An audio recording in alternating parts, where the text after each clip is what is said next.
ये क्लिप देखें। सिर्फ आई लव प्रॉफिट मोहम्मद सल्लल्लाहु अलैहि वसल्लम कहने पर ये शख्स जो है ये ज़ेरे अताब है। ये है नरेंद्र मोदी की गवर्नमेंट, ये है हिंदुत्व का फलसफा। शशि थरूर ने कहा था भारत में दो कम्युनिटी रहती हैं, रामजादे या हरामजादे। ईरान, उसका president United Nation General Assembly के फोरम पे आता है तब वो कहता है कि we welcome Pakistan Saudi Arabia defence pact. Pakistan को अमेरिका का जो सदर है वो कहता है बोथ आर ग्रेट गाइस। क्या मोदी ये हजम कर सकता है? नेतन्याहू तकरीर करने आए जिसको कहा जाता है वो वेस्ट का ब्लू आइड बॉय है, उनके साथ पूरा मगरिब खड़ा है। 80 to 85% जो वहां पर मेंबरान थे अक्रॉस द वर्ल्ड उन्होंने अपनी जगह खाली कर दी। बिस्मिल्लाहिर्रहमानिर्रहीम, अस्सलाम वालेकुम व्यूअर्स। सबसे पहले ये क्लिप देखें। ये जो शख्स है, आपको एक नौजवान नजर आ रहा है, दाढ़ी इसने रखी है, सर पे टोपी पहनी है, एक इसकी मुस्लिम अपीयरेंस है और इसको ये हक है अपनी अपीयरेंस रखने का। इसको भारतीय पुलिस सिर्फ इस वजह से मार पीट रही है कि ये आई लव प्रॉफिट मोहम्मद सल्लल्लाहु अलैहि वसल्लम कहता है, ये उसके बैनर उठाता है, ये वो पोस्ट करता है या ये उस कैंपेन का हिस्सा है जो आई लव प्रॉफिट मोहम्मद सल्लल्लाहु अलैहि वसल्लम इंडिया में इस वक्त अपनी पीक पर है। इसका कसूर ये है कि ये कलमा पढ़ता है, ये मंदिर में नहीं जाता, ये गाय का गोश्त खाता है, ये गाय का पेशाब नहीं पीता, ये उस टेबल पे बैठकर जिस टेबल पर मोहम्मद अली जिन्ना रहमतुल्लाह अलैह ने कहा था कि हिंदू तुम्हारे साथ अगर उस टेबल पर बैठे और जिस टेबल पर मुसलमान बैठे तो तुम्हारे खाने पीने का तरीक़ाकार ही दो कौमी नज़रिए को वाज़े कर देगा। तो कैसे हम इकट्ठे रह सकते हैं?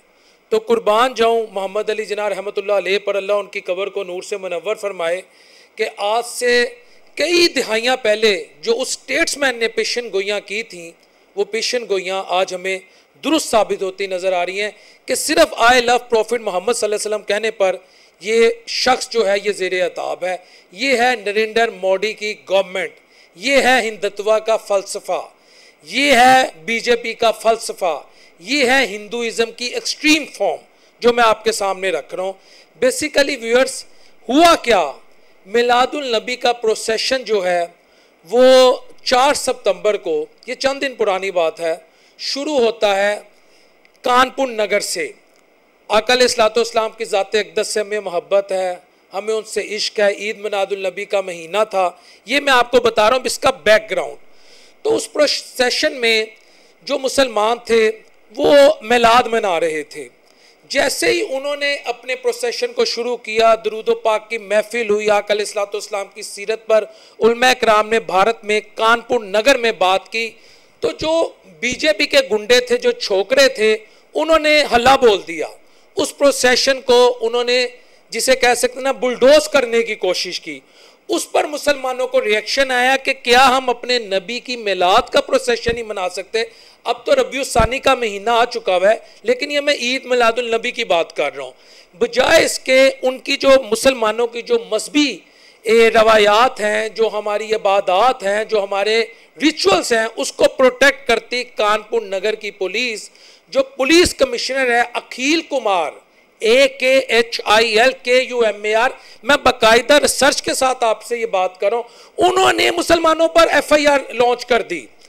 मुसलमानों को जो भी उस प्रोसेशन में शामिल था, जो मिलादुल नबी मना रहा था, आका अलैहिस्सलाम की ज़ात अक़दस पर दुरूद व सलाम भेज रहा था, उस पर उन्होंने FIR लॉन्च कर दी।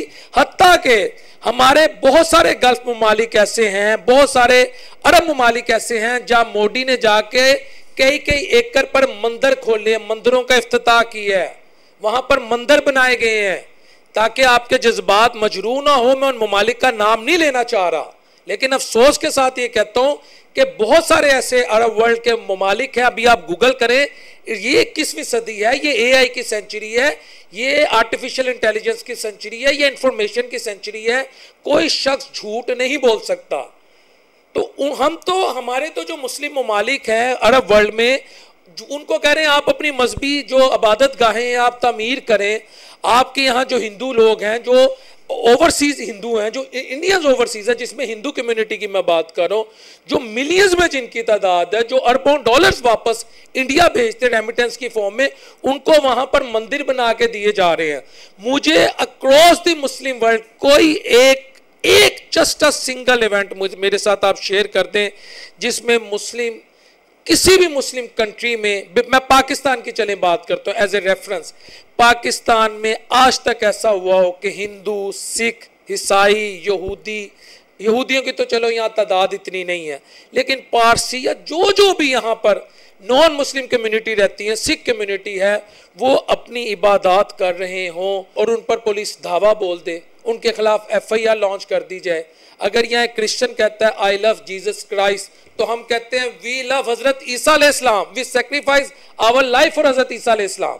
अगर कोई यहूदी कहता है ही लव्स प्रॉफिट डेविड या हजरत दाऊद, तो हम कहते हैं या हजरत मूसा, हम कहते हैं वी लव हजरत मूसा अलैहिस्सलाम मोर देन आवर लाइफ। ठीक है जी, हम तो तमाम जितनी भी वो हैं, और जहां तक हिंदुओं की बात है तो मेरे अल्लाह ने मुझे कुरान में फरमा दिया है कि इनके खुदाओं को बुरा भला मत कहो, ताकि ये तुम्हारे सच्चे खुदाओं का, तब मैं मफहूम बयान कर रहा हूँ, उन पर आवाज़ ना उठा सके, उनका मजाक ना लगा सके या उनका तमस्खर ना उड़ा सके। ये मफहूम है आयत का कि उनको झुटला ना सके। चले मैं ऐसे कह देता हूँ, मैंने इसके कई मायने आपके सामने रख दिए। तो ये इस वक्त नरेंद्र मोदी का मकरू चेहरा है कि वहाँ पर मुसलमानों को मारा जा रहा है, पीटा जा रहा है। He is completely confuse. उससे पहले लद्दाख में जेंजी वहाँ निकली, लद्दाख की हिस्ट्री वेरी ब्रीफली, जिस वक्त कश्मीर को, उसकी ऑटोनॉमी को 2019 में मोदी ने स्क्रैप किया, तो लद्दाख जो कश्मीर का हिस्सा था वो अलहदा हो गया। और उस वक्त जो अहले लद्दाख थे उन्होंने इस बात पर जश्न मनाया कि हमारा हमेला इससे ताल्लुक़ है और ये जो मुस्लिम कम्युनिटी है ये कश्मीर वाली साइड की है, अब हमें हमारे हुकूक मिलेंगे, हमारी प्रोविंस बनेगी, यानी हमारा सूबा बनेगा, हमें राइट्स मिलेंगे, हमें जॉब्स मिलेगी, क्योंकि वहाँ बुद्धिस्ट कम्युनिटी रहती है। इन्होंने उनका भी जीना हराम किया हुआ है। वो निकले हुए हैं, वो बुद्धिस्ट जो हैं, जो लद्दाख वाली साइड के, वो कहते हैं यार आप हमें स्टेटहुड के हमारे राइट्स पूरे करो।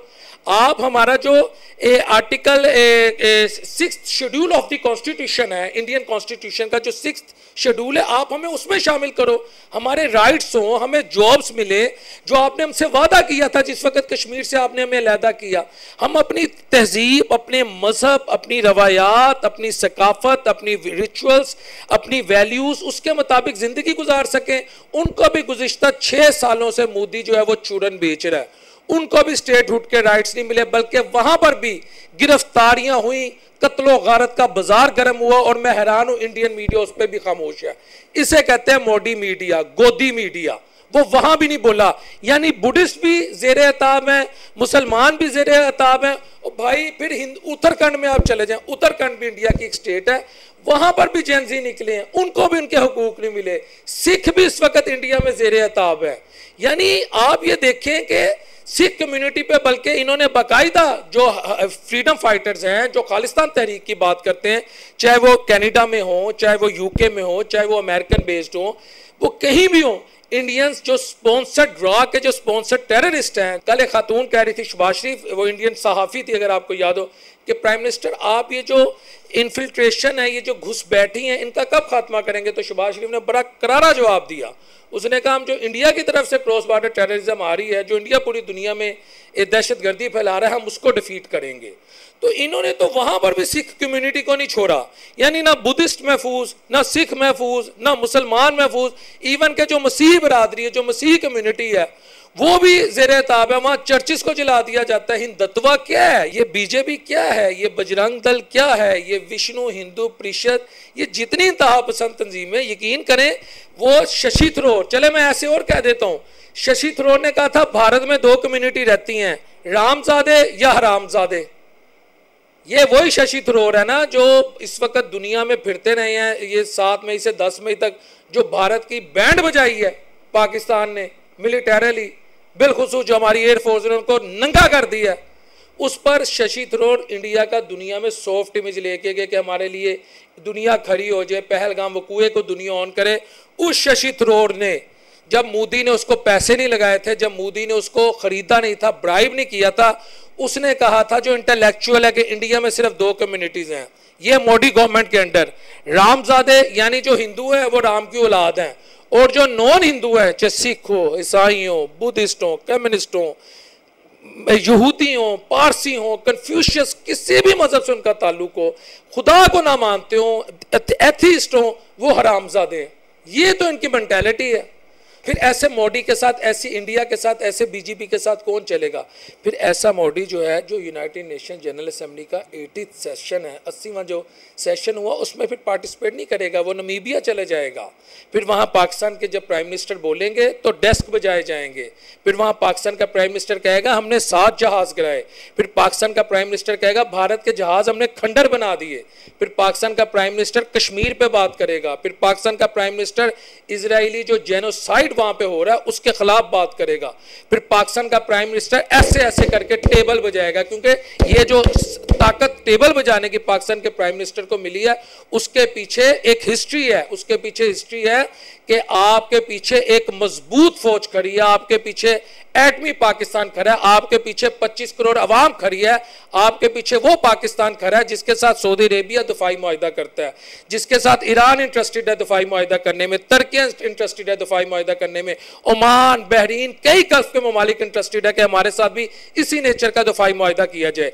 फिर आप क्यों ना फखर से चोरे हो कि जब आपके दफाई मुआहिदे को जो आपका सऊदी अरेबिया से हुआ है, उसके बाद ईरान, जिसके बारे में कहा जा रहा था पाकिस्तान में चहम गोइयां थी कि ये ईरान स्पेसिफिक है, जब उसका president United Nation General Assembly के फोरम पे आता है तब वो कहता है कि we welcome Pakistan Saudi Arabia defence pact, that indicates के ईरान को पता है कि ये जो मुआहिदा ये हमारे खिलाफ नहीं है, ये मुआहिदा कहीं ना कहीं मुसलमानों को ये एहसास हो चुका है, हत्ता कि ये लेट एहसास हुआ है। मैं यहाँ बैठ के कोई चापलूसी नहीं कर रहा, बहुत पहले हो जाना चाहिए था, बहुत पहले हो जाना चाहिए था। चलो देर है, दुरुस्त है, और अल्लाह करे अब इसकी लेटर स्पिरिट पर भी अमल दरामद हो, तो फिर वो ये कहता है हम इसको वेलकम करते हैं। फिर इस वक्त पाकिस्तान पाकिस्तान पाकिस्तान होती, जब आप कहते हैं ना शुबाज शरीफ शुबाज शरीफ शुबाज शरीफ हो रही है, भाई फर्द जो होता है ना वो सिर्फ चेहरा होता है, वो माउथ पीस होता है किसी कंट्री का, आपने उसका बैकग्राउंड देखना होता है। तो इस वक्त पाकिस्तान की बल्ले बल्ले हो रही है, पाकिस्तान के साथ मुआहिदे हो रहे हैं, पाकिस्तान को रेड कारपेट जो है दिया जा रहा है, पाकिस्तान को अमेरिका का जो सदर है वो कहता है बोथ आर ग्रेट गाइस। क्या मोदी ये हजम कर सकता है? मोदी मुझे ये बताओ, जब वो कहता है Shehbaz Sharif is a great guy, Shehbaz Sharif is a great personality, Asim Munir is a great guy, Modi ji ये बात आपसे हजम हो गई, ये आपको पता था वहां बोला जाएगा, इसलिए आप नहीं जा सके यूनाइटेड नेशन जनरल असेंबली का सेशन अटेंड करने। आपके पल्ले कुछ नहीं, आपको पता है कि दुनिया ने आपको डिसऑन कर दिया है। ये याद रखिएगा, इस वक्त पाकिस्तान अपनी तारीख के बेहतरीन मुकाम पे है। अगर पाकिस्तान की लीडरशिप, यकीन करें मैं आपको हकीकत बता रहा हूं, इसको स्किलफुली और बड़े जिसे कहते हैं ना डिप्लोमेटिकली और स्टेट्समैन स्पिरिट में अगर ये मौके को अवेल कर गई तो पाकिस्तान बकौल वासफ अली वासफ साहब के नूर है, नूर को जवाल नहीं, उस एक मुहावरे पर पूरा उतरेगा, उस अकवाले जरी पर पूरा उतरेगा। और एक और बुजुर्ग मैं अक्सर कहता हूँ, तो जो जिनकी कब्र जो है सूफी बरकत फैसलाबाद में है, वो कहते थे वो वक्त दूर नहीं जब अक़वाम में आलम पाकिस्तान की हाँ में हाँ और ना में ना मिलाएगी। पाकिस्तान हाँ कहेगा तो ओके जी, पाकिस्तान ना कहेगा कहेंगे ठीक है जी ना, यानी पाकिस्तान ने ना कह दिया तो नहीं, हाँ कह दिया तो हाँ। तो फिर ये सारा जो सिनेरियो है फिर ये साफ आएगा। फिर इन पे 50% टैरिफ भी लगेगा। फिर प्रेसिडेंट ट्रंप ये भी कहेंगे कि ठीक है मैंने मोदी को बर्थडे का तो फ़ोन किया है, लेकिन जो यूक्रेन वार है उसके पीछे मोदी है। और फिर जो ईरान से रिलेटेड, चाबहार से रिलेटेड इनको छूट मिली हुई थी उस पर भी पाबंदी लग जाएगी, वो भी पाबंदी लग चुकी है। अब चाबहार को भी पाकिस्तान मुखालिफ इस्तेमाल नहीं किया जा सकता, या सेंट्रल एशिया में इस खित्ते में दहशतगर्दी के लिए अब इंडिया इस्तेमाल नहीं कर सकता। फिर ईरान भी इंडिया की तरफ नहीं देखेगा, वो पाकिस्तान की तरफ देखेगा। फिर इंडिया और इसराइल का जो नेक्सस है वो एक्सपोज हो जाएगा। इन दोनों की पॉपुलैरिटी का लेवल ये है कि कल गुज़िश्ता रात जब नेतन्याहू तकरीर करने आए, जिसको कहा जाता है वो वेस्ट का ब्लू आइड बॉय है, वो उनके साथ पूरा मगरिब खड़ा है, यकीन करें 80 to 85% जो वहां पर मेंबरान थे अक्रॉस द वर्ल्ड, उन्होंने अपनी जगह खाली कर दी, वो बाहर चले गए। पॉपुलैरिटी नहीं है, जहां इंतहा पसंदी होगी। ये बात मोदी को भी समझ नहीं आ रही, याहू को भी समझ नहीं आ रही, ना याहू समझ सक रहा है ना मोदी समझ सक रहा है कि इनको अपनी पॉलिसीज बदलना पड़ेगी। आप मिलिटरीली जितने मर्जी मजबूत हो जाएं, लेकिन आप बदमाश नहीं बन सकते। आप हेजमोनिक जो डिजाइन है उसको आपको कंट्रोल करना पड़ेगा। तो एक ना खत्म होने वाली तवील फहरिस्त। और एक और बात, फिर इंडिया जो है H1B वीज़ा जो है, जो चंद $100 में था या चंद $100 में था, चंद हज़ार में था, फिर उसकी तादाद, उसकी जो कीमत है वो लाखों में चले जाएगी। फिर इंडियंस को कहा जाएगा यहाँ से निकलो। तो मेरा ख्याल है वो जो 25 साल इन्वेस्टमेंट थी अमेरिका की इंडिया में, कि इंडिया स्ट्रेटजिक पार्टनर है अमेरिका का, चाइना को कंटेन करेगा और बहुत सारे जो एम्बिशंस थे इसका मिडल ईस्ट में रोल बढ़ाया जाएगा, वो सब कुछ मलिया मेट हो चुका हुआ है इसी मोदी गवर्नमेंट के जो हिंदुत्व फलसफे के तहत। अल्लाह ताला पाकिस्तान को मज़ीद इज़्ज़तों से निखारे और आका अलैहिस्सलाम की ज़ात से इश्क हमें ता क़यामत तक करने की तौफीक अता फरमाए। अस्सलाम वालेकुम रहमतुल्लाहि व बरकातहू।